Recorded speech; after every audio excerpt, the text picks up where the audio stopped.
Well, This is the point where the incline from the Wirksworth branch met the Cromford and High Peak Railway. As you can see from the map there, but there is no evidence somebody's out of breath. that they were ever connected. Follow the David Wheatcroft's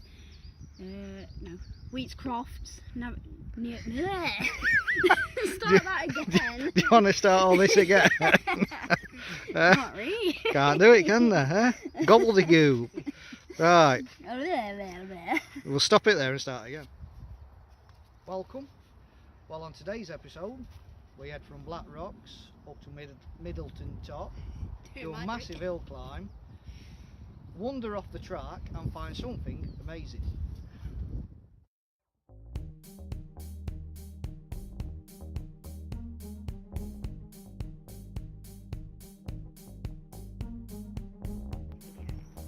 Probably.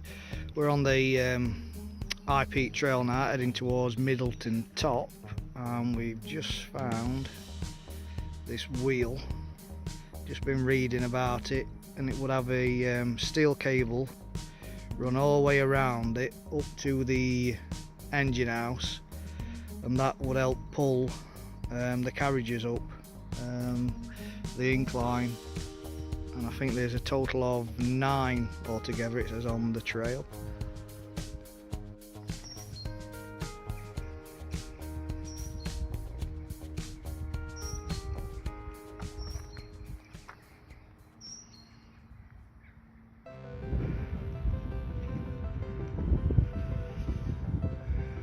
We are now at the engine house, or at least I think it's the engine house.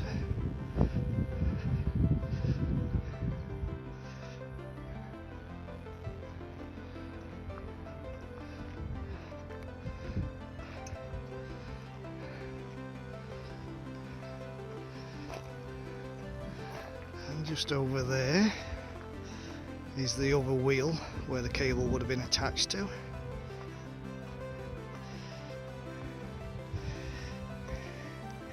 Some more wheels down here.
Looks like there's a cafe. I'll have to pay a visit to that.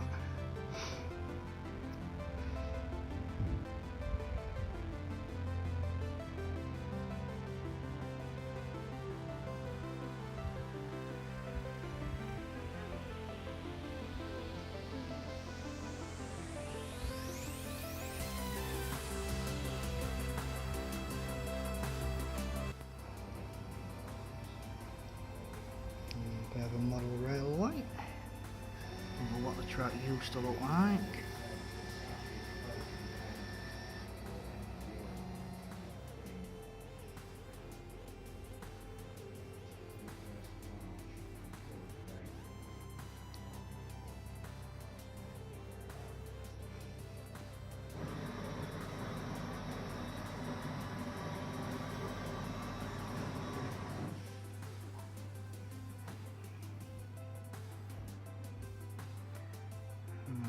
Top.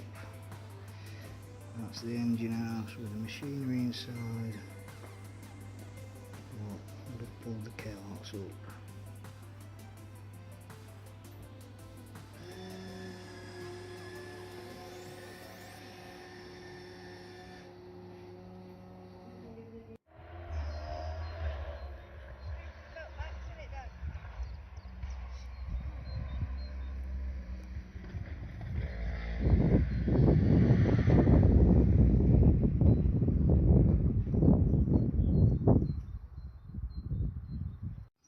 This is a point where the incline from the Wirksworth branch met the Cromford and High Peak Railway, as you can see from the map, but there is no evidence that they were ever connected. Following David Wheatcroft's negotiations in the 1830s with the Cromford and High Peak Railway Company for the transport of the stone, Coal Hills Quarry was developed north of the railway behind you and is shown on a map of 1849.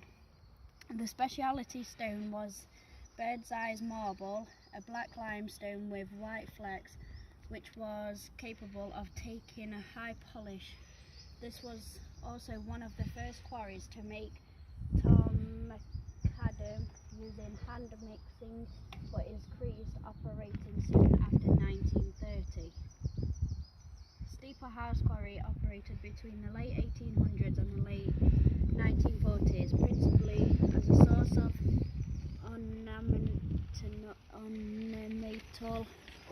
Ornamental and building stone. Blocks were removed in the 1970s for repairs to Blackburn Cathedral. It also contains black limestone with fossil shark denticles and shark's teeth. Killer's Quarry produced the stone for some of the graves in France for World War One. after World War One. After World War One. Wow. You want to read that? Quarries can be dangerous, yes. There's been quite a few tragedies before in quarries, haven't there? People swimming in them and water being colder than expected. Getting foot stuck in stones. Yeah. Right. And there's a massive hill climb up there. That takes some work. Let's go. Put some hammer right on them, they'll be alright.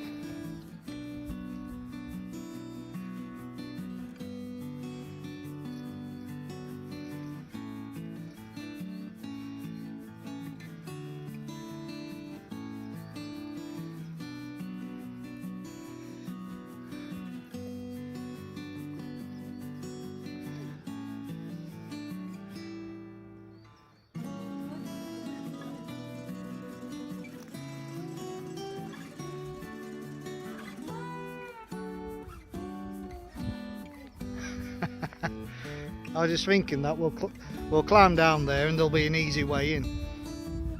There is a gate.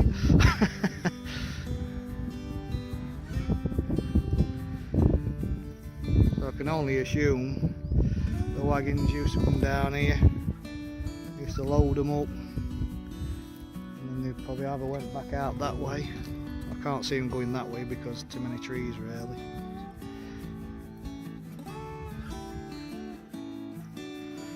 And I think this is that bit what's on the model actually, thinking about it, what we're seeing where it branched off.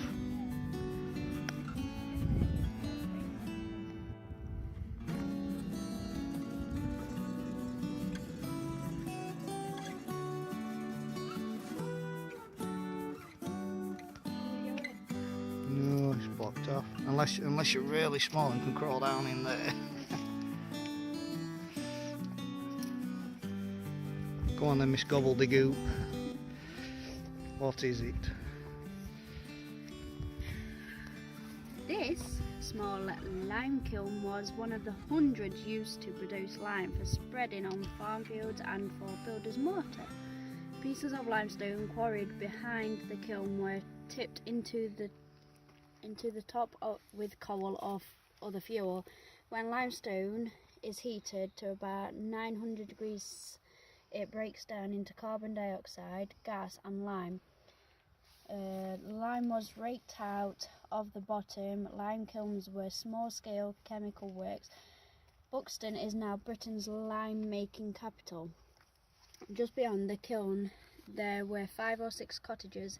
Imagine what it was like to live here when the kiln was smoking day in, day out. The Coal Hills Helmet was finally abandoned and demolished in 1930s as water supply in the limestone area became so unreliable.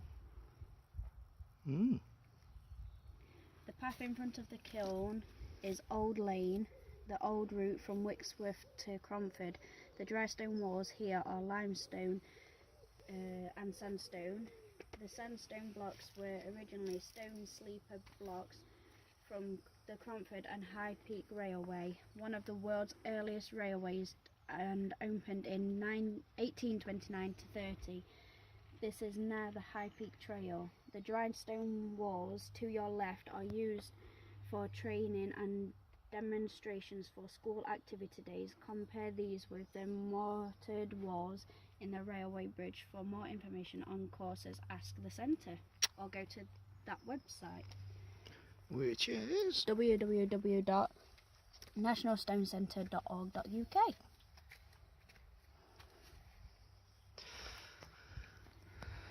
And we've already passed this point once. We never noticed it, but because we coming back down, there's quite a lot more things catching our eye than it was going up. But kind of got into zone because I wanted to beast that hill and got all the way to the top without walking. I needed to. I never did too. She looked like a red beetroot when she got to the top.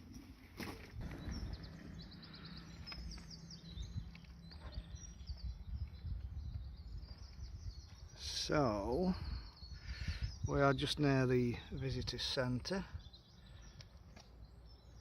and there's also the Millennium Wall. The red trail is a geo trail.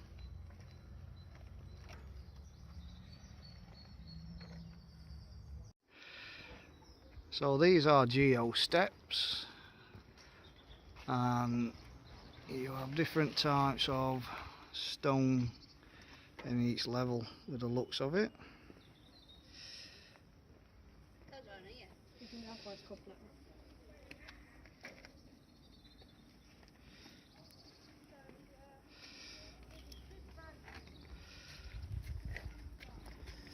There are a few places in the world where the rocks are as varied as in the British Isles.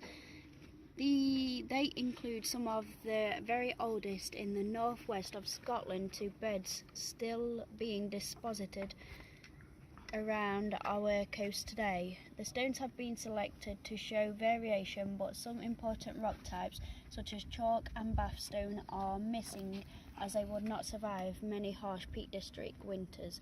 Not all geological periods are represented, as the aim was to show a wide variety of types.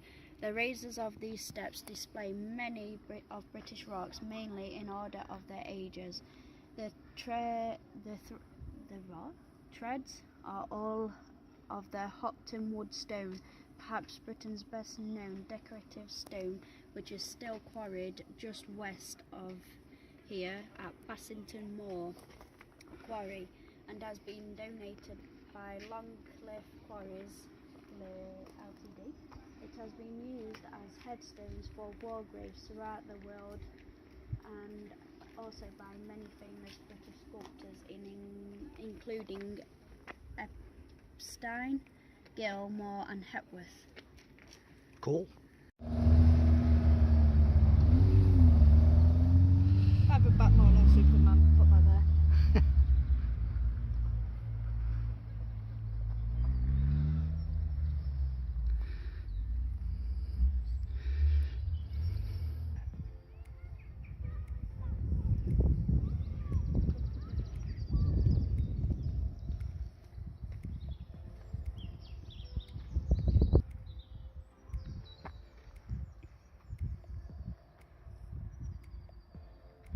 Right, it shows here, if camera can pick it up, I'm not sure if it is or not.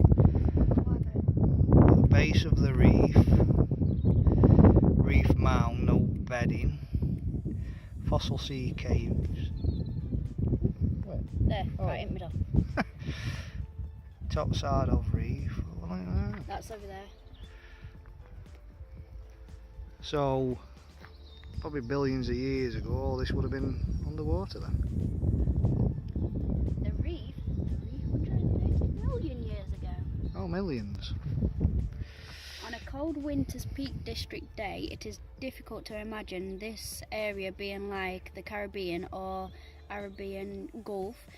You have arrived just 330 million years too late for your holiday in the tropical sun. Just man, look, I'm always late. But the evidence is still here.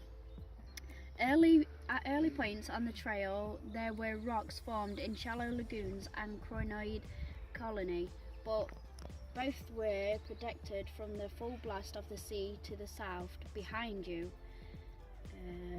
By bank upon bank of friggling reef mounds, you are now looking at fossil reef mound, rather like coral reef today, but there were not enough coral to hold it all together. The shells and mud of the mound were held together by a gundy mat or web of butterflies of algae. Embedded in this mass were branchiopods, shellfish, sea urchins, sea snails, bryozoa fans, a few corals, sponges and crinoids, shark teeth, nautiloids. Can't say these scientific big words. technical words, aren't they? Scientific words. And many, many more sea creatures. These became a multi-story block of fossils. In fact, man put another ladder there. Another ladder with a box on top. This time, not a ladder with nothing on, a box on top. So it just really proves how it's worth coming off the trail what you're on and just have a little explore around. Because it's quite surprising how much stuff's actually down here. We've got the National Stone Centres that way. Ravens station. And that must be done by the same artist.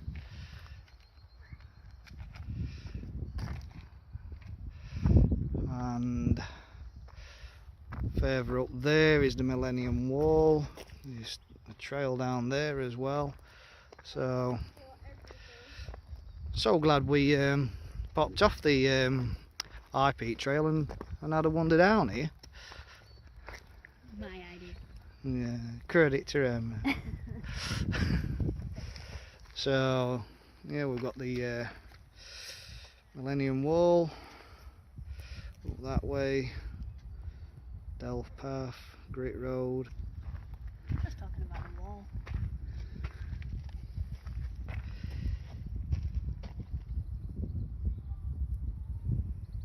This time, he got angry and started eating it. I bet you would put something on that every time in this video. She's had a comment for all on them. That's super duper angry.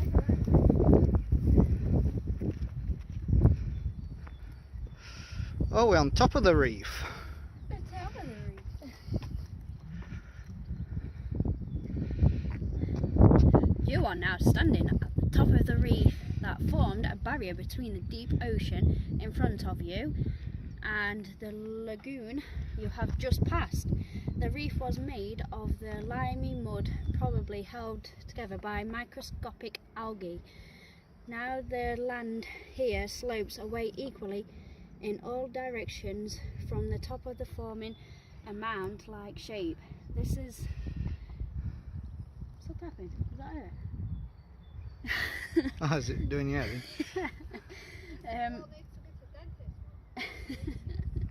This is as it would have been in the Caribbean forest. From time to time, the top of the reef would have been above sea level and subject to erosion. We shall see evidence of this further on the trail at our next stop. Ooh. This photograph shows a modern day equivalent lime Oh, mud wrong way round. is accumulating in a Florida backwater held together by the roots of the mangrove plants. While you are here, have a look at the dry stone walls and forming a circle. One side is made of limestone, the other sandstone. Sandstone. There are also two main rocks types found in That's sandstone. Derbyshire, and you are now less than half a mile away from the junction between them. The SWA. I think they hold it.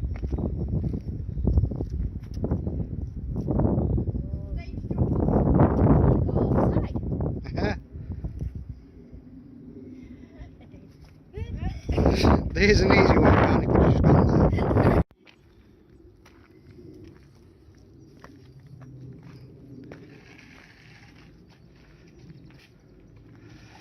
Starfish on stalks.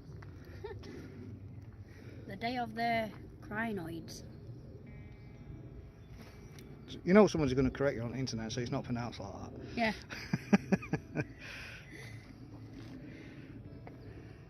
Lead vein. The small vertical rock face on the left here was once part of a lead mine. Small specks of dull metallic grey lead ore and a thin coating of creamy coloured barytes left unworked can still be seen. The narrow pit mark on the far left probably date from the 18th century miners. On which bit? To the left. Yeah, these little veins here. Oh, so they're marked, pit marks, what were done by, did you say miners? Left unworked can still be seen. The narrow pit marks on the far left probably date from the 18th century miners. Hmm.